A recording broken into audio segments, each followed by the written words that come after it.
مساء الخير مشاهدينا، اهلا بكم وحلقه جديده بنقدمها لكم النهارده على شاشه الفضائيه المصريه، وموضوع مهم من موضوعاتنا الاقتصاديه. الموضوع اللي هنتكلم فيه النهارده هنتكلم عن حمايه المستهلك، جهاز حمايه المستهلك في مصر اللي انشئ بقانون او برقم قانون او اصدار قانون في 2006، وهذا الجهاز اللي بيلاقي صعوبات كتيره جدا بيواجهها في الفتره اللي فاتت. لكن كمان المستهلك، هل بالفعل الجهاز منذ إنشائه هل بالفعل قدر يتصدى للحالات الغش والمتاجرة أو المغالاة بالنسبة للأسعار بالنسبة للسلع؟ هل قدر يحكم العملية ما بين التاجر والمستهلك زي بالفعل ما دي أهم اختصاصاته اللي أنشئ عشانها ولا لأ؟ ده اللي هنتكلم فيه النهاردة مع رئيس جهاز حماية المستهلك سيادة اللواء عاطف يعقوب. ده موضوع حلقتنا، واعتقد ان الموضوع ده بيمس الاقتصاد بشكل خاص، واحنا يمكن حبينا نتكلم في هذا الموضوع خصوصا مع الغلاء في الاسعار في الفتره اللي فاتت، وايضا عمليه ان السوق حر، فبالتالي التاجر ما بقاش يعني يهتم بالقوانين الموجوده في البلد. المستهلك كمان مش عارف حقوقه فين، يمكن كمان بيمل ويكل لما بيلاقي ان الخطوات يعني بطيئه في الوصول الى حقوقه. علشان كده النهارده احنا هنتكلم عن حمايه المستهلك، هنتكلم عن القوانين المطروحه في البرلمان القادم لاحكام الضوابط الموجوده ما بين عمليه التاجر وعمليه الخاصه بالسلعه. ده هيكون موضوع حلقتنا النهارده، لكن طبعا زي ما عودناكم من خلال بدايتنا في البرنامج بنتكلم عن اهم الموضوعات الاقتصاديه والاحداث الاقتصاديه خلال الاسبوع. من اهم الاحداث وابرز الاحداث وهي زياره الرئيس عبد الفتاح السيسي الى اليونان، واستغرقت 3 ايام، وكان هناك لقاء قمه ما بين رئيس الوزراء اليوناني والرئيس السيسي. هناك عده تعاونات في مجال التجاري والمجال الاقتصادي والمجال السياسي. ايضا هناك لقاء قمه ثلاثي ما بين رئيس السيسي ورئيس وزراء اليونان وايضا رئيس قبرص. هنتكلم طبعا في هذا الموضوع بالتفصيل من خلال تليفون يعلق على هذا الخبر، نشوف الابعاد الاقتصاديه والابعاد السياسيه لهذه الزياره. لكن في البدايه هنعرض تقرير يضم كل هذه الابعاد، ونبتدي حلقتنا مع التليفون اللي هيعلق على هذا الخبر.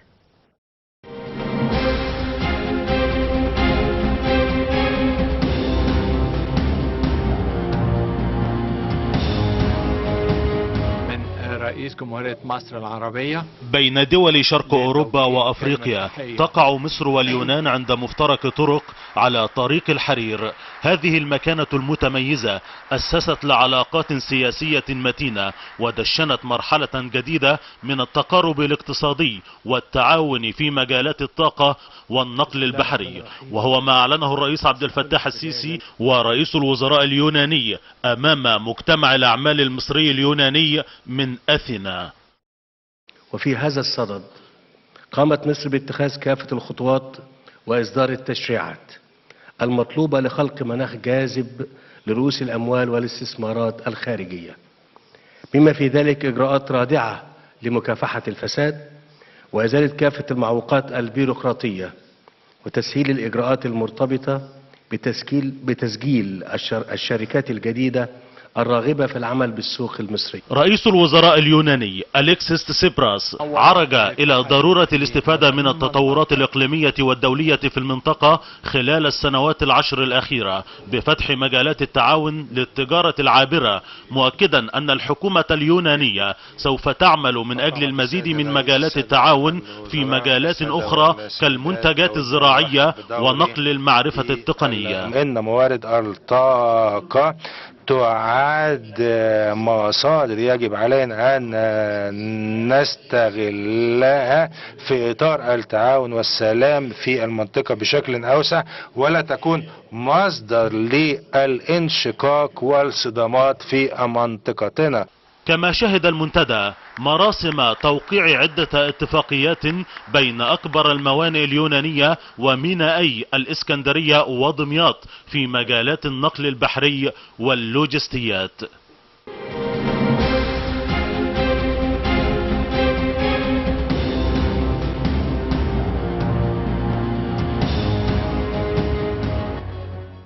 بقالنا كتير طبعا ما اتكلمناش على البورصة المصرية، خصوصا ان دائما او الفترة اللي فاتت كان ما بين الصعود والهبوط مؤشراتها الثلاثة. البورصة خسرت 7.3 مليار جنيه في نهاية تعاملات الخميس بسبب مبيعات العرب والأجانب والمصريين. للتعليق طبعا على الخبرين، خبر الخاص بالبورصة والخبر الخاص بمنتدى الأعمال اليوناني المصري وحدوث السيد الرئيس لهذا المنتدى، عدة اتفاقات أبرمت في هذه الزيارة زي ما قلنا في بداية الحلقة.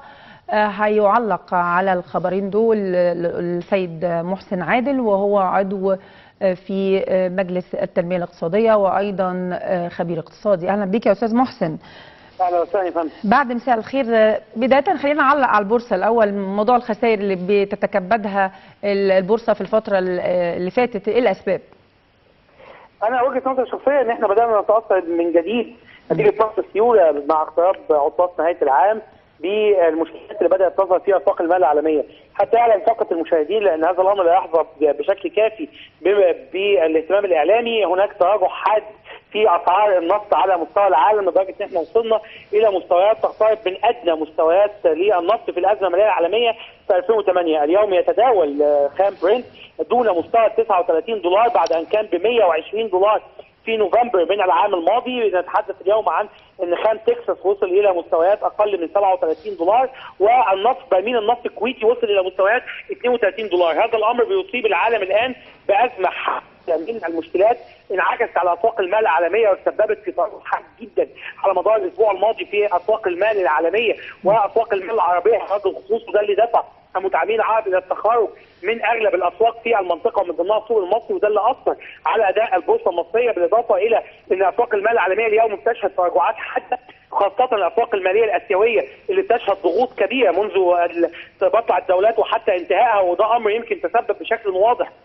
في إثارة حالة مخاوف من ان هناك انتقال جديد او ان هناك مشكله جديده قد تحدث نتيجه انخفاضات اسعار الخامات على مستوى العالم. الامور الان يمكن بتؤكد بشكل او باخر ان هناك فرصه حقيقيه بالنسبه للخروج من هذه الازمه بالنسبه للاقتصاد المصري والبورصه المصريه اذا ما بدانا نتماسك قليلا خلال الفتره الحاليه، وبالفعل ده اللي حدث خلال جلسه الخميس. كان هناك بعضا من التباين في التداولات، ولكن في النهايه كان هناك بعضا من التماسك قرب مستويات الدعم الرئيسيه، وده امر بيساهم بشكل كبير في ان هو يعطي بعضا من الامل ان اذا ظهرت بعض السيوله الجديده، خاصه ان الخميس كانت جلسه فيها انكماش حاد جدا في السيوله، وسجلت ادنى مستوياتها في 10 جلسات في مستوى لا يزيد عن 600 مليون جنيه فقط كاجمالي حجم الدولات خلال الجلسه. طب برضو تعليقا على انا عارفه ان حضرتك طبعا عضو في مجلس التنميه الاقتصادي، فحابه برضو اتكلم تعليقا على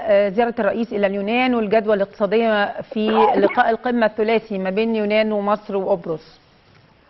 هي اكثر من شيء. اولا مصر بتحاول ان من حجم حلفائها الاقتصاديين والتجاريين، ودول مثل اليونان وقبرص هي دول تعتبر من دول الشركاء التجاريين داخل مصر، وده امر بيساهم بشكل واضح في زياده مساحه التبادل التجاري. ضيف حضرتك على ذلك لان كون هذه الدول في حوض البحر المتوسط في مناطق قريبه جدا من مصر، والخبرات الكبيره الموجوده لدى هذه الدول والمستثمرين بها في مجال الخدمات اللوجستيه وخدمات المواني والسفن، فان مصر بتحاول انها تخلق تحالفات قويه، خاصة مع اقتراب بدء تفعيل مشروع تنمية محور قناة السويس، واللي الرئيس أطلق منذ أيام قليلة المرحلة الأولى منه، وهي مرحلة تنمية ميناء شارع بورسعيد. لكن الأمور الآن عفوا تستلزم زيادة كبيرة في مساحة الحلفاء التجاريين وجذب استثمارات. يعني العديد من الاقتصاديين علقوا على فكرة الجدوى التعاون ما بين اليونان تحديدا. إيه هي الجدوى؟ خصوصا اليونان أيضا بتعاني من الأزمة الاقتصادية.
ما بعتناش وقلنا رجعوا الجمعيات الأهلية إلى وزارة التموين، لأن الجمعيات الاستهلاكية عبارة عليها نشاط اجتماعي، ليها غرض من إنشائها إن هي يبقى ليها لنشاط اجتماعي اللي هي إزاي إنها توفر السلع بأسعار في متناول محدود الدخل.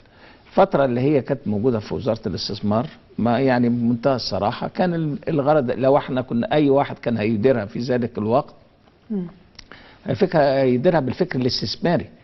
إنما وزارة التموين أما يعني الحمد لله في الفترة الأخيرة إن هي أعيدت تحت مظلة وزارة التموين، أصبح تدار في شكل كيفية استغلالها وربطها مع باقي المنظومات اللي هي اللي موجودة في الدولة اللي هي خاصة بتوفير السلع والأساسية للمستهلك.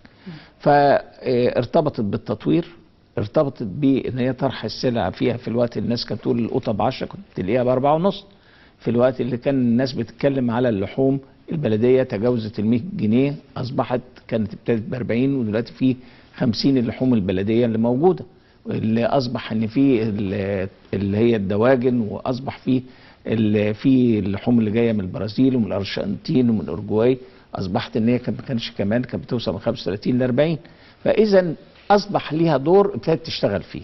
بل مش كده كمان، ده تم ربطها بفائض منظومه الخبز، نقاط الخبز اللي بيوفر فيه الخبز اللي هو مقرص اصليه اللي هو 5 ترغيفه يوميا، بيتم ترجمته الى نقاط، ان هو النقاط دي ممكن يروح يشتري بيها من المجمع الاستهلاكي او بيشتري من عند البقال التموين سلع بتزيد. يعني انا عايز اقول لحضرتك حاجه، في يوم من الايام كنا موجودين في اسوان كنا مع السيد وزير التموين، وواحده دخلت اشترت مش عارف 5 كيلو سكر و5 ازايز زيت ومش عارف ورز وحسابها كان 82 جنيه، كل اللي دفعته 10 جنيه لان الباقي كان جاي لها من وفره النقاط اللي هي كان مطلعها. فاحنا عندنا بس هي كان كمان ان احنا مش تتاخد وتقف، لا واتطورت، واعتقد دلوقتي ان هي بقت على اعلى مستوى. يتبقى ان في المنظومه برضو كان بتتكلم على تقريبا 32,000 منفذ ان هو يتم استخدامهم في كحصه حاكمه في ايدين الدوله. وال 32,000 منفذ دول كمان ابتدت تخش في مشروع اللي هو جمعيتي اللي هي مع الصندوق الاجتماعي، ابتدى يبقى عندنا كمان قوه اخرى بتنزل نازله. كجهاز مشترك في كل لا احنا كنا موجودين كاعضاء في وضع الخطه يعني، انما هي ايه دور الجهاز في هذه اللحظه؟ لا احنا كخبره ان احنا نعتبر بنمثل النبض برضه المستهلك. واحنا ما يعني هو الخطه كانت موجوده وكان ممثل فيها، كان اللي اشترك فيها كان وزاره التموين طبعا بكل يعني الاجهزه بتاعتها، قطاع التجاره الداخليه والرقابه والتوزيع والشركه القابضه وتنميه التجاره، وكان القوات المسلحه يعني موجوده، وموجود وزاره الزراعه والتنميه المحليه والتضامن ووزاره الداخليه والاجهزه من المخابرات، حتى كان من الامن القومي والرقابه الاداريه، لان احنا كان بتتعمل منظومه ازاي تتحط خطه كانت سريعه ان هي عشان تنزل اسعار تنفيذا لتوجيه السيد رئيس الجمهوريه. هناك خطط اخرى جايه في الطريق لان طبعا. ده اللي هي كان الخطه العاجله. حضرتك كنت جيت لي هنا في يوم من الايام في البرنامج، وكنت قلت لي في الفتره اللي فاتت ان ما عندكش عناصر موجوده او كم هائل من الموظفين يقدروا يواجهوا كل المشاكل اللي في السوق. هل قدرت؟ لا وما زلت. لا احنا يعني احنا في خطه، انا برضو هل احنا وقفنا؟ لا ما وقفناش. يعني اللي تابع عمل جهاز حمايه المستهلك الفتره الاخيره، احنا مش بنعتمد بس على ان شكاوى المواطنين، لا احنا عندنا اولا سلطه الضبطيه القضائيه، وعشان كده ان احنا دايما تحركاتنا سريعه. نمره 2 بنعتمد ازاي ان انت تتحركي، يعني مثلا احنا عندنا مثلا في الاجهزه المنزليه في السيارات لما بنحس ان في من ماركه معينه ان فيها زادت الشكاوى بتاعتها، بندعو الاجتماع مع رئيس مجلس اداره او العضو المنتدب وبتقول له تعالى احنا عندنا العدد ده والزياده دي لازم يبقى ليها تبرير، يا اما يبقى في مشكله عندكم لازم من دلوقتي ان انت يعني تتفضل ان انت بقى تشوفها لنا، والا احنا هنطلع قدام من المستهلكين ونقول يا جماعه خلي بالكم احنا عدد الشكاوى اللي بيجي لنا من الماركه دي زادت عن حدها. فاللي بيحصل فيه على طول رد فعل سريع، لان هو احنا مش هو بيخاف على سمعته، لكن بيخاف على سمعته. لكن هل في عقوبات رادعه ممكن احنا عندنا حضرتك ان اي جهاز حمايه المستهلك اذا ما اكتشف ان هناك في يعني ده هو حتى في الاول بيدي للمنتج او للمورد، بيقول له لو لقيت عيب في السلعه بتاعتك يجب ان انت توقف الانتاج بتاعها وتخطر جهاز حمايه المستهلك، ويتم يعني الاعلان على رد هذه السلع وان احنا ازاي ان احنا نصلحها في 7 ايام، الا لو كانت ماسه بالصحه والسلامه فيتم الاعلان عنها فورا. يعني احنا اللي تابع قبل كده ان احنا في الفتره الاخيره ان احنا حولنا شركات للنيابه لانها لم تلتزم في اختار حمايه المستهلك لما اكتشفت ان عندنا عيب، وابتدت ان هي تسحبه بدون ان هي ما تخطرنا. فدي كلها حاجات تستوجب ان هي طبقا للماده 7 عندنا في القانون رحنا محولينهم للنيابه. يعني احنا ما كناش بنتكلم العيب ايه، انما عدم الاخطار في حد ذاته، وهو ده اللي ادى مصداقيه للجهاز. يعني انت عارفه حضرتك في لا هو الجهاز اتفعل وبقى ليه نشاط، وبقيت لما بتتكلم في التليفون الساخن او الخط الساخن الناس بترد عليك ويعملوا محضر. يعني عن زمان يعني مقارنه بالسنوات السابقه لا اختلف تماما، لكن هي الفكره برضو اللي لغايه دلوقتي المواطن مقصر في بعض الاشياء. احنا عايزين نرفع من وعي المواطن. ليه بقى؟ لان انا عندي مواطن واعي بحقوقه احسن من اكتر من جهاز. ليه؟ لان هو ده اللي في الاخر خط الدفاع الاول عن مصالحه، وده اللي احنا بنقوله. احنا عايزين نرفع من وعي، عايزين نخلي حمايه المستهلك حاله ذهنيه موجوده في البلد. يعني الحمد لله احنا ساعات بنقول ايه، نجحنا اولا ان احنا ادخلنا مفهوم كلمه المستهلك في مصر. يعني صحيح. هي الاول كان زي الشارع والبايع او اي ليها مسمى، انما او المستهلك او المستخدم او ما شابه ذلك. انما اصبح دلوقتي على مستوى البلد كلها كلمه انا ليا حق كمستهلك، ده اللي هو ده اللي احنا عايزينه. لو احنا اول واحد قال انا ليا حق يبقى ده بدايه ان هو يدافع عن حقوقه. نمره 2 زي ما انت ليك حق عليك واجب، عليك ان انت لما تعاين الحاجه ما تشتريش اي حاجه، ما تشتريش حاجه مجهوله المصدر او من على الرصيف وتيجي تقول لي احميني. ليه؟ لانك انت كمان ما تروحش تاخد حاجه ان انت مثلا تقول لي ادويه تخسيس او ادويه باخدها من الاعلانات اللي في الفضائيات، لان دي قصه ثانيه. يعني برضو حضرتك هاجمت برضو يعني العديد من المشكلات اللي خاصه بالاعلانات المضلله بالنسبه لبعض الشركات، لكن ده خلينا نتكلم فيما يعني في اخر في الحلقه شويه، لان انا حابه برضو اتكلم على حاجات كتيره جدا. اهمها يعني انا عايزه اعرف برضو اختصاص جهاز حمايه المستهلك عشان اعرف الساده المشاهدين الموضوع. هل فقط في السلعه؟ سلعه او خدمه؟ لا شوف خدمه بمعنى ايه؟ يعني حضرتك لو انت جبت حد عشان ان هو يبيض لك، لو انت حضرتك جبتي مركز صيانه عشان يصلح لك، لو انت حضرتك ان انت اخدتي خدمه مثلا نقل، لو انت خدتي خدمه بريد، لو انت خدتي ان انت بتشحني. انا بقول للساده المشاهدين فكل دي ده مهم جدا، مش بس سلعه، خدمه مقدمه من قبل شركات المقاولات بالنسبه للتبييض او تشطيب الشقق. ممكن احنا عندنا مشكله ليه في الموضوع ده؟ لان هو سلع او خدمه. العقار مش سلعه، العقار عقار مصنف وليه تعريف في القانون ان هو عقار، اللي هو كعقار، فبيخرج من نطاقنا. انما احنا بنحاول في القانون الجديد ان احنا نفصل التشطيب بتاع العقار من اللي هو الملكيه واشتراطات. لا ده خلينا نتكلم فيه في الحته برضه. يعني احنا عندنا مشاكل كتيره جدا كلنا بنعاني منها، مش بس انا اللي عانيت منها، عشان انا كان عندي موقف مهم جدا في تشطيب شقه، والحقيقه تعاقدت مع شركه من الشركات المهمه، لكن هو عند تسليم الشقه لقيت المواصفات لا تتواكب مع الاسعار المكتوبه واللي انا دفعتها. لا تتواكب مع الاسعار. انت حضرتك ارتبطتي مع لان بالسعر، انما لا تتوافر فيها الاشتراطات.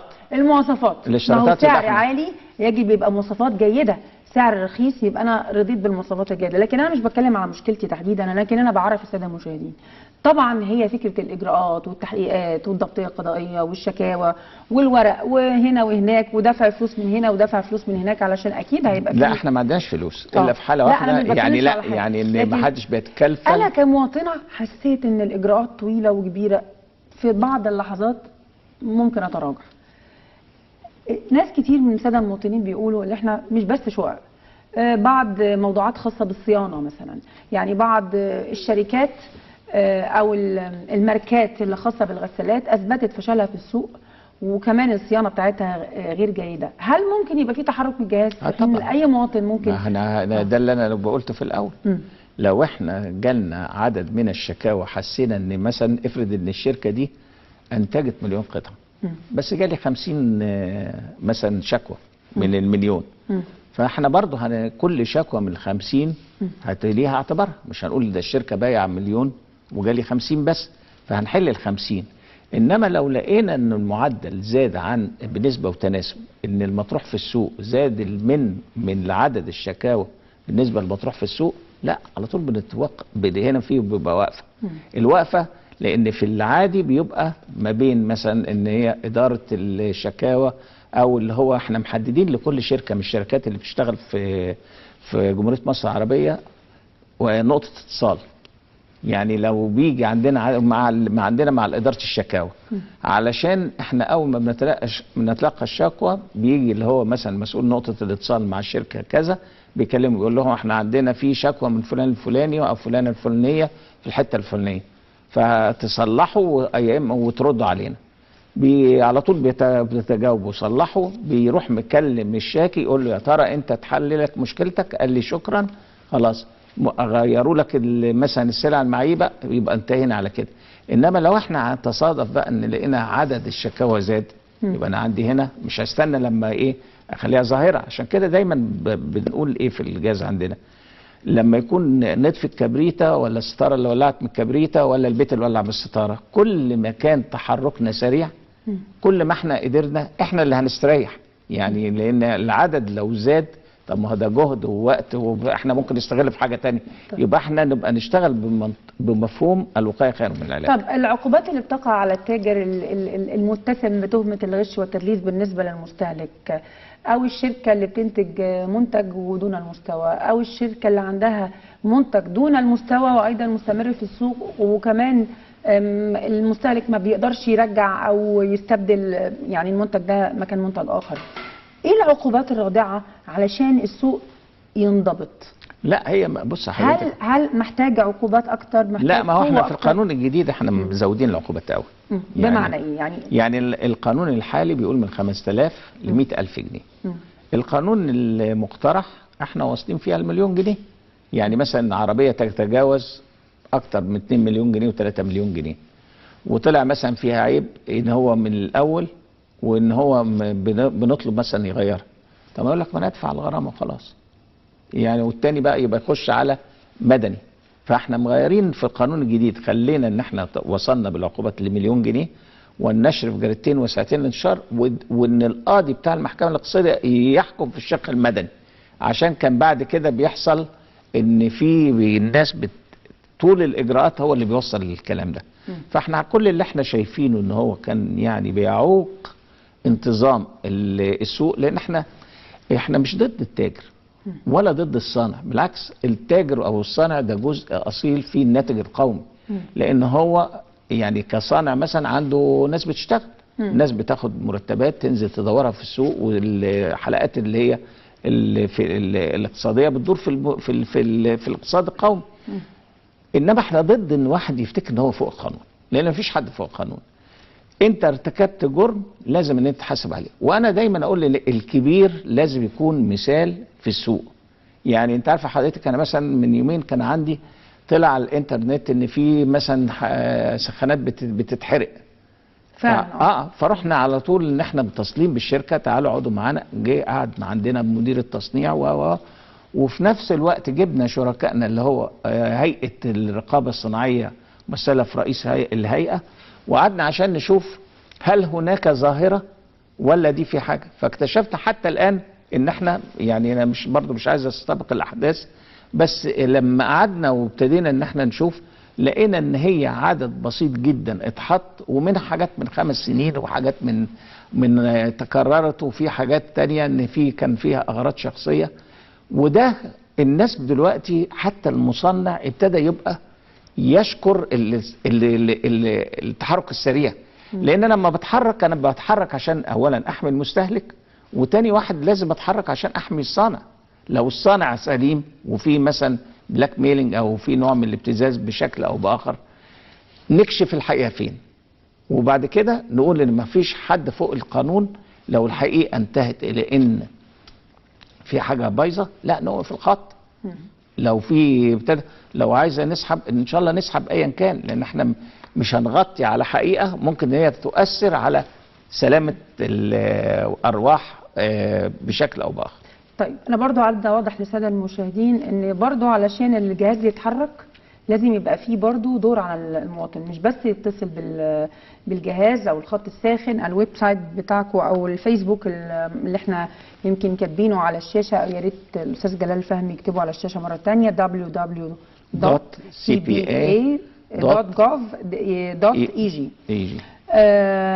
لكن في حاجه كمان المواطن يعني اعتقد ان هو بيقع فيها، يعني كتير بنشوف ان مفيش فاتوره في بعض السلع بتشترى، خصوصا من بائع جائلين او في اماكن موجوده في مصر. لا حتى التجار بيبيعوا المنتجات مش البائع جائلين بس، بدون فاتوره، يقول لك 10% مبيعات وانا اوفر السعر، لكن في النهايه المواطن ما يبقاش عنده حقوق.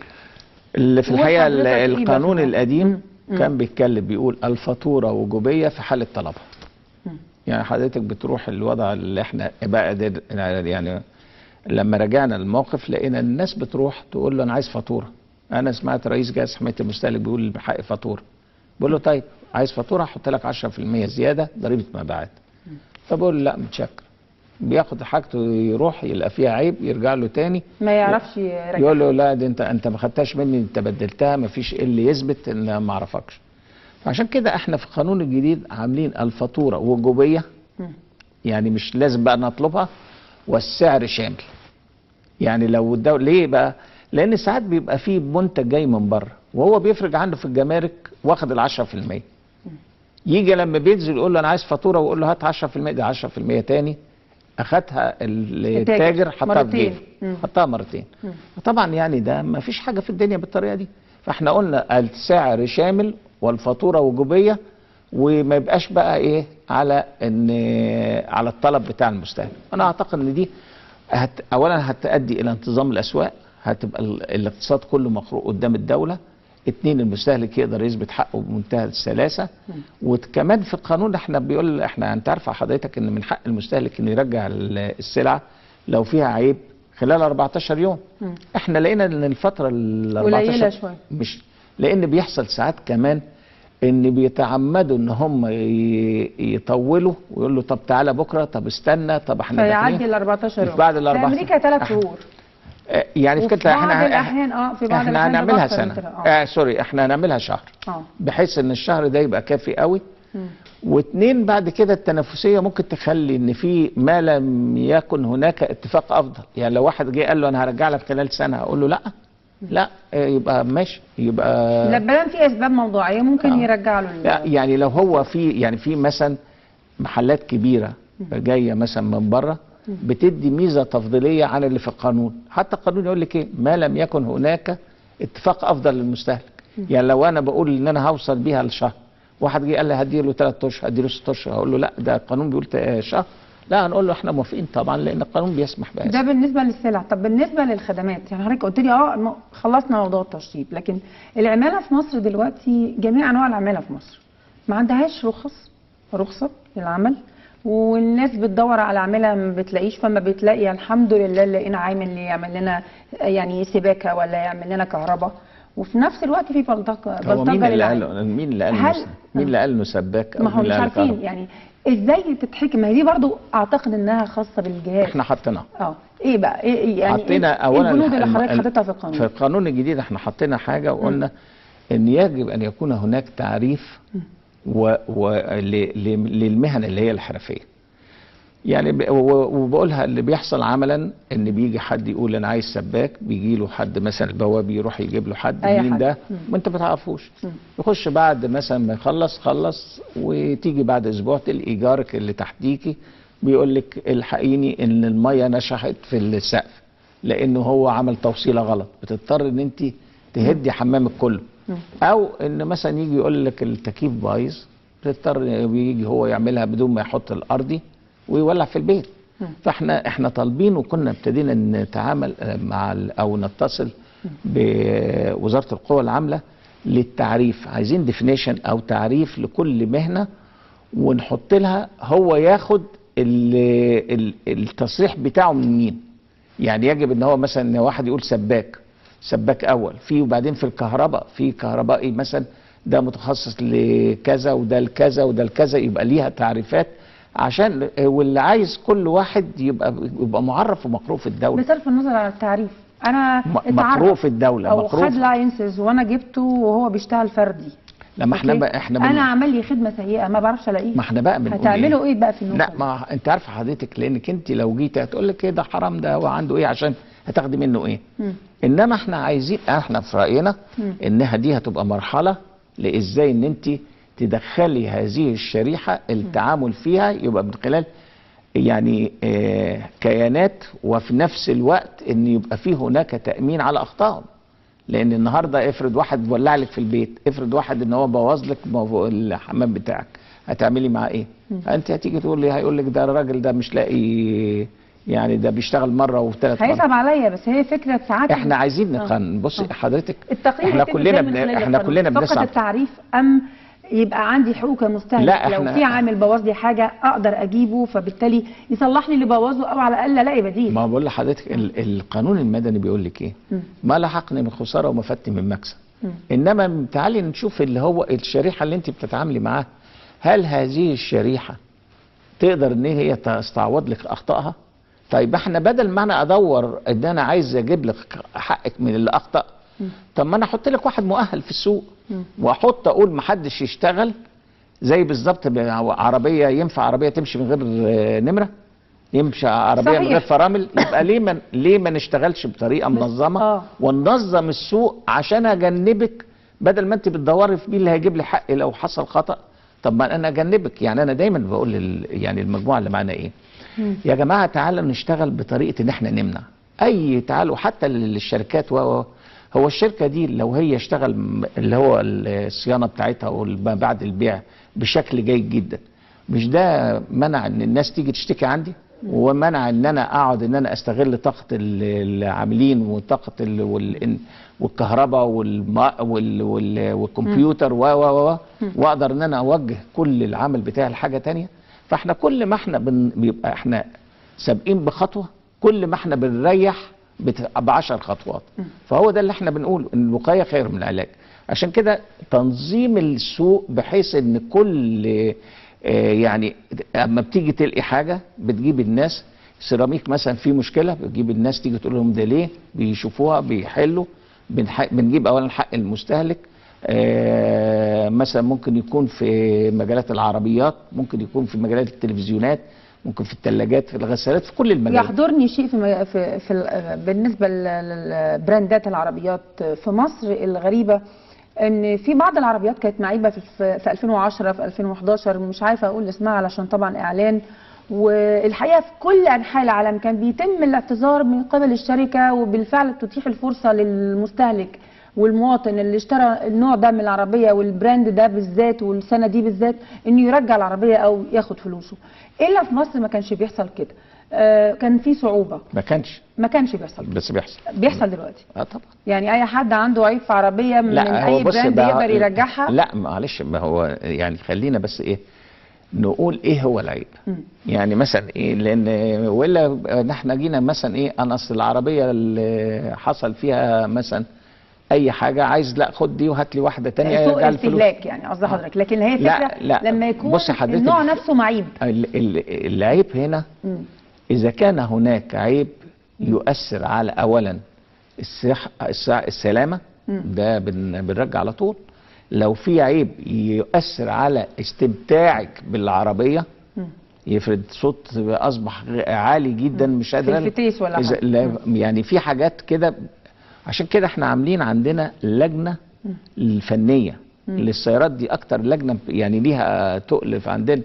لان لما يجي العربيه تاني استثمار في حياه المستهلك. الاول للعقار، البيت، الفيلا، ايا كان الشقه، انما تاني بيبقى وحلم العربيه على فكره بيبتدي قبل حلم البيت. يعني الولاد يعني الصغيرين اسهل حاجه. لا، الولاد الصغيرين حتى اول حاجه يقول لك امتى اوصل 18 سنه ويبقى عندي عربيتي. فالعربيه ما لم ان هي تبقى يعني موجوده، احنا بقى يعني حته اللي هي العيوب اللي هي العالميه اللي هي الشركه اعلنت عنها، اللي اعلن عنها بره، احنا بنكون عارفين انها قبل اللي هنا. يعني وده بالدليل، يعني قبل كده في بس شركه ساعات الموظفين بيبقوا عارفين وبيطنشوا، لكن عادلين. لو المستهلك بالفعل واعي بحقوقه بيقدر يناضل لغايه لا لما بص حضرتك، هو اللي بيحصل ايه؟ ان مثلا ايه، يعني احنا مثلا في يوم من الايام كان عندنا عربيه، كانت احنا عندنا يعني الاي تي جزء من حياتنا. لان هو زي ما انت قلت حضرتك في البدايه، يا ترى استكملت العجز عندك؟ فبقول لك لا، لان انا لسه بكمل البنيه الاساسيه بتاعتي من فروع جغرافيه وحتى الاجهزه اللي موجوده هنا في المحلين. انما بستعوض ده بايه؟ بان انا يكون عندي وسائل زي تكنولوجيه تقدر ان هي تخليني اتواصل مع المواطن، اتواصل بالمشاكل نفسها، مش مع حتى عشان تعرف العيوب فين. يعني مثلا في يوم من الايام كان احنا اكتشفنا ان احدى السيارات المشهوره قوي هنا حصل لها ريكول او استدعاء في البلد اللي هو في اسيا. فكلمنا صاحب الشركه، ايه الريكول اللي عندك؟ قال لك ما عنديش. فقلنا له لا انت عندك. قال لا ما فيش. طب قلنا له كلم الشركه الام ورد علينا. فلما كلمهم هناك قالوا له انت عرفت منين؟ ده لسه مطلعينه من ساعه ونص. قال لهم جهاز حمايه المستهلك اللي قال لي. تخيلي بقى بعد في حاجه زي كده لما يحصل هيقدر يخبي علينا؟ مش هيقدر، لان احنا بنقدر نوصل للمعلومه. وبعدين اول ما يحصل حاجه زي كده يبقى ده في شركه من الشركات المشهوره برضو هي خبت علينا، وكان عندها مشكله في الفرامل، وجات لنا كان عندها 8500 عربيه، صلحت 6000 وجات لنا على اخر 2000 ونص وقالت احنا جايين نقول لكم. قلنا له طب القانون بيقول 1 2 3، انت ليه ما اخترتش؟ قال عشان ان احنا كنا خايفين على سمعتنا وما شابه ذلك. قلنا له لا، القانون ما فيهوش الكلام ده. طيب احنا هنعمل ايه الاول للخطه؟ مين بتاع اسوان هيروح فين، والاقصر فين، واسكندريه فين وبعد ما عملنا الخطه وهم بيسلموا قلنا لهم على فكره مناسبه احنا هنعمل محضر ونحول لكم على النيابه. فقالوا بجد؟ قلنا له احنا ما نهزرش، لو انتوا فوق يعني عندكم القدره دي كجهاز؟ عندنا فكره فكره يعني بص المحضر والوصول للنيابه، لان البعض بيشكك، انا مش بشكك في الجهاز، لكن بعض المواطنين هم حاسين ان القوانين عندنا كتير في مصر لكن مش حد بيعمل بيها. بص يا استاذ شاهين، انا اتمنى يجي اليوم ان انا يبقى زيرو فيجن كومبليت، مش عايز ان انا ما اعملش ليه؟ يبقى ده معناها المدينه الفاضله، ان الناس بتاخد حقها من بره.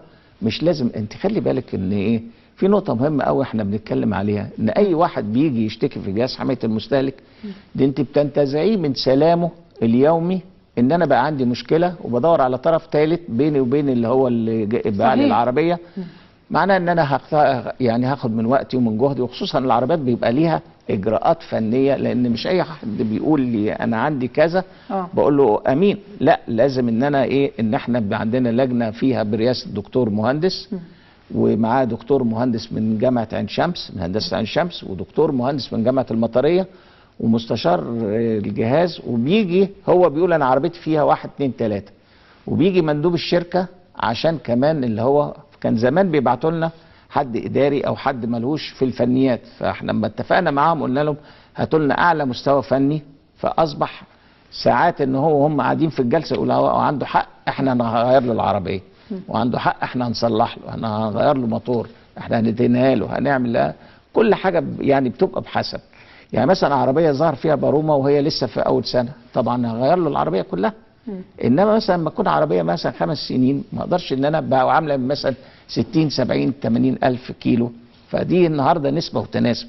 فهي بتبقى زي بالظبط في اللجنه حسب ما اللجنه الفنيه بتنتهي ايه حاله العربيه وايه علاقه اللي فيها بالتصنيع. بس علاقه الجهاز بالمواطن بعد السلعه ما تتباع، سواء عربيات او خدمه او لا لكن بالنسبه للتعاقد يعني انا بشوف لا معلش عشان برضه دي مش بعد ما السلعه تتباع، مش يعني احنا عندنا سلطه ضبطيه قضائيه وبالتالي انا من حقي ان انا لو حسيت ان في حاجه ممكن تشكل خطوره على السوق، طب ما اروح اقفل الحنفيه، يعني بدل ما انا استنى اما هي تنزل سلعه معيبه في مغالاه او انما بقى وسائل العلم ساعات بتبقى بالشكوى وساعات بتبقى شكوى مستهلك بس احنا شايفينها ان هي قد يكون هذه الشكوى ليها من العموميه. طب في بعض الشكاوى يمكن انا سمعتها من خلال الراديو على فكره، مش سمعتها حتى من خلال اي حد من اصحابي، بيقولوا ان الفتره الحاليه في بعض البراندات العربيات وتجار العربيات عشان سعر الدولار لسه مش متوازن او مش محدد او مش ثابت، فبياخدوا فلوس مقدم لكن ما بيقولش السعر النهائي للعربيه، وبيسيبوا لحين وصول العربيه من الجمارك وتحديده بعد يعني استلام، يعني اثناء استلام العربيه، خصوصا اللي لسه لغايه دلوقتي مش عارفين الدولار بقد ايه. هل ده بيصحوا في التعامل؟ لا ده وهل ده ليكوا دور فيه؟ ده مشكله احنا لو عايشين انا فيها. بقول شكوى انا سمعتها في الراديو. لا ودي حقيقه على فكره، مش يعني دي احنا شغالين فيها. وبعدين لاحظنا بقى ايه؟ ان اصبحت ان طبعا كان في اختلال في موضوع توفر الدولار لتغطيه التكاليف اللي هو الاستيراد اللي هي في الفتره اللي فاتت. ده ادى الى يعني ان حصل فيه خنقه في السلع المطروحه سواء عربيات او ما شابه ذلك. بالنسبه بقى للعربيات الدولار طلع 40 نزل 20. فلما طلع 40 كله حسب حسبته على 40. المشكله في ايه؟ ودي برضو احنا بنعالجها في القانون الجديد. ان هم بيجي يقول لك استلمت منه 10,000 40,000 50,000 ثمن عربيه مثلا كذا، والسعر النهائي يحدد في التسليم. طب بتيجي وقت التسليم يقول لك اصل الدولار زاد. طيب يا سيدي الفاضل ما ينفعش الكلام ده، انت راجل بتشتغل. احنا الفتره اللي فاتت حليناها فرادة، يعني مثلا ايه 19 عربيه من الموزعين طلبوا 10,000 جنيه بالرغم العربيه بتتصنع في مصر تحت حجه ان الدولار زاد. جبنا الموزع الاساسي، انت زودت لا ما زودتش، وقال لك انا مرتبط ادي للناس بالسعر اللي هم اللي هو الاولاني، وحلينا 19 مشكله. في عربيات مثلا برضو حاجه مشهوره كان جم في التسليم طلبوا 20,000 فجبنا فجبناهم قلنا لهم ليه؟ قالوا اصل الدولار زاد. قلت له طب تعالى مش في العربيات بس، وبرضه الحلي الذهب والالماس وغيره، واحنا بنتعامل بهذا الاسلوب ما دام حاجه سلعه مرتبطه بالدولار. ما دي اللي احنا العمليه تتحكم ازاي؟ اتحكمت في القانون الجديد، بس لما لو طلع احنا قلنا ان ما فيش نتكلم عن القانون بالنسبه للعربيات بالذات، ان انت لازم ان ايصال الحجز لازم ان هو يشمل السعر النهائي، ولازم يشمل اللي هي السعر النهائي والتوقيت اللي انت هتسلمي فيه، وايه الاجراءات اللي انت بتاخديها. كل اللي بيحصل ايه؟ ان انت لما بتيجي تحاسبيها، مفيش عندنا في القانون المدني كان بحاجه بتقول لنا انه حدد فيها السعر، انما احكام النقض قالت ان العربون ده جزء من السعر النهائي. احنا بقى شلنا العوار ده ورحنا حطيناه في القانون الجديد، ان هي ازاي لازم ان هو يحدد ويحدد بشكل واضح، وساعتها طالما حددت ما يقدرش يرجع. يعني احنا كل من هو لقيناه جاب وصل وقال لنا انا كنت دافع مجمل، كان مكتوب لي مجمل الثمن. المشكله المواطن اللي بيوافق، هي دي الفكره، المواطن مش المفروض يوافق على هذا. طب ننتقل لجزئيه ثانيه، وفي جزئيتين حقيقه. الجزئيه خاصه بالعقارات وليه عايزه اتكلم فيها لانها مهمه، وجزئيه خاصه بالاعلانات المضلله لبعض الشركات. طبعا. والاثنين مرتبطين ببعض. ليه؟ لان في ناس كتير اشترت في بعض الشركات في بعض الكومباوندات او الكومباوندز اللي خاصه بالمساكن او التصيف، والحقيقه لا، يعني كان في شروط في العقد انه هيتسلم بعد 2 و3 سنين، والحقيقه الامد طال. ولما بتتكلم مثلا رؤساء الشركات او القائمين على هذه الشركات يقول لك ما هي مصر كلها متعثره كمان، يعني مش عايزين الشركات تتعثر، وبيقعدوا فتره كبيره جدا بالست سنين وال7 سنين، وبتبقى الشركه متعثره، وان المواطن يعني يطلب زياده. لا، غير ما طلبش زياده، بس الفكره المواطن اشترى ودفع الفلوس اللي بالتقسيط وخلص القسط كله ولسه ما استلمش حتى البيت او الشقه او الشاليه او الفيلا. الغريب كمان ان بنلاقي نفس الشركه اللي عندها مشكله تعثر بتعمل اعلانات في جرايد على بيع وعلى شراء بعض مثلا الشاليهات او المنتجات. الحلول بتمشي ازاي؟ خصوصا ان مفيش قانون في مصر بيحكم العمليه، وان العقد ما بقاش فيه شروط خاصه للشركه، لكن دايما بيبقى العقد بيبقى ضد المشتري لو ما نفذش شروط العقد. احنا بصينا عليها من ناحيه الاعلان. بس جات لك شكاوى طبعا انا عندي شكاوى كتيره جدا. مع الاسف في حاجات ان هي التايم شير بيخش عندي لان دي خدمه، لانك انت ما فيش ملكيه. انما اللي انت بتشتري شاليه، بتشتري عقار، بتشتري فيلا في كومباوند، كل ده ما يخرج من عندي. احنا بصينا عليها من ناحيه الاشتراطات الواجب توفرها في الاعلان، لان احنا عندنا مواصفه قياسيه للاعلان رقم 4841 لسنه 2005، ودي بتتكلم بيقول لك ان انت ما تعلنيش على حاجه مش قانونيه، ما تعلنيش على حاجه ما تكونش حقيقيه. لو انت بتعلني على دواء لازم تاخدي موافقه الصحه فاحنا حولنا كام شركه من الشركات دي للنيابه. يعني مثلا كان في الساحل الشمالي بتصريح من مدينه العالمين رقم كذا، فاحنا رحنا واخدين مصورينها ورحنا رايحين على مدينه العالمين، الرقم ده تصريح انتوا مدينه للمشروع ده؟ بصوا في الدفاتر قالوا لي لا.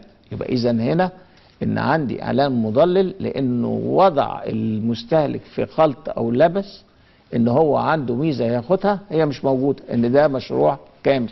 فاحنا في القانون الجديد بنحظر الاعلان على المشاريع لم تاخذ الترخيص بتاعها. ده الاعلان في الشوارع بالنسبه للجرايد؟ لا كله بقى يعني الاعلان اعلان لازم يكون في عقوبه كمان على الجرايد. ما هو ده يخش تحت ليه؟ هو حاليا بيخش في الاعلان المضلل. احنا عاملين مرصد اعلامي عندنا للاعلانات المضلله عموما، سواء رصد بقى لمشاريع اسكان او لادويه او منتجات او ما شابه ذلك. انما اعلانات الشارع اعلانات، الاعلان اللي هو موجود في على الفاترينا اعلان، اي ما هو ان هو بيعتبر ترويج للمنتج، فده بالنسبه لي اسمه اعلان، لان ده معرف عندنا بالطريقه دي. باخد ساعتها المعلن والوكاله والوسيله الاعلان، سواء بقى القناه الفضائيه او الجورنال اللي هو اللي اعلن عنه. فدي احنا مانعين في القانون الجديد ان حد يعلن بدون ما يجيش يعلن على مشروع لم ياخذ الترخيص بتاعته. لا، خد الترخيص لكن تعثر، ولكن ما زال يعلن. وفي بعض المواطنين اشترت بالفعل وخلصت التقسيط كامله، ولكن سنوات وسنوات ولم ياخذوا اي شيء. نبص احنا ساعتها على الاعلان نشوف اذا كان الاعلان بيدعي ميزه مش موجوده. يعني يقول لك مثلا حط صوره تخيليه وخلى الناس ان هي بسبب الصوره التخيليه دي تفتكر ان دي صوره من الواقع، يبقى هنا في حط المستهلك في لبس او خلط خلاه ان هو يجري يشتري. فاحنا في دي نعتبرها اعلان. لكن اعتقد ان في القانون الجديد ممكن تدخلوا فكره المنشآت والعقارات وتسليمها. احنا بنقول ان هو لازم يبقى محدد فيها التوقيتات. بالنسبه للعقود ده في القانون الجديد. لكن واحنا بنحاول لا القانون الحالي ما فيهوش. احنا بس بناخد اللي هي اذا كان في تضليل في الاعلان. اللي انا اتمنى ان احنا نحاول ان احنا شغالين فيه وحاطين ان احنا عايزين نفصل اشتراطات التشطيب من يعني لان اللي بيحصل اللي هو بيسلم مثلا على المحاره مثلا او التسليم او ان هو بقى بيسلمه مكتمل التشطيب. يقول لك تشطيب لوكس. بالنسبه للمقاول اللي بيسلم شقه او بيبيع شقه بيقول لك انا هشطب لك لوكس ومواصفات كذا وكذا، وتيجي في وقت التسليم تلقي ان هو اللي ما فيهاش نهائي من اللي هو كتبها لك ان هي تشطيبات اللي هي اللوكس اللي هو قال عليه. فبتضطر ان انت تكسري وتتكبدي كمان اكتر لو كنت اخدتيها من غير تشطيب، لانك انت ساعتها هتكسري عشان تنقلي وتبتدي تعملي تاني. كل دي برضه احنا باصين عليها وعايزين نشتغل. موجود عليها في القانون الجديد. وده اعتقد اللي اكيد كده الجهاز يبقى بيقدر يعني ينفذ كل الاختصاصات اللي هو المفروض منوطه بيه. هل في بعض الاشياء والمشكلات اللي انت عايز تتكلم فيها النهارده واحنا ما اتكلمناش فيها؟ لا، هو القانون بيغطي برضه فيه حاجات كتيره قوي. ايه هو؟ عندنا التجاره الالكترونيه. ده مهم جدا اللي هو طبعا انت عارفه حضرتك الشوبينج قصدي حضرتك على اللي هو اللي انت بتاخدي على الانترنت. يعني انت لما بتروحي تشتري من محل بتعيني اي منتج انت بتشتريه، انما لم تتصل بيك حواسه الاصليه اللي انت لما تروحي تجيبيه على الانترنت. ايه بقى دور الجهاز؟ فاحنا عندنا احنا حطينا بقى ماده فيه، لان احنا اولا ان احنا لازم اللي في الاعلان يبقى الشركه مين الشركه. انا عندي مشكله انت عارفه حضرتك في الاعلانات المضلله، يقول لك ان على حتى بارقام محمول، ونفاجئ ان الارقام دي مش ملهاش لا بيانات ولا احنا عارفين نوصل فين. عشان كده بقول للناس حتى لو تشتري يا سيدي اشتري من خط ارضي، يعني حد اللي بيعلن لك يقول لك من خط ارضي لان ده ليه معلومات مسجله نقدر نوصل للمكان اللي تثبت فيه الخط الارضي ده.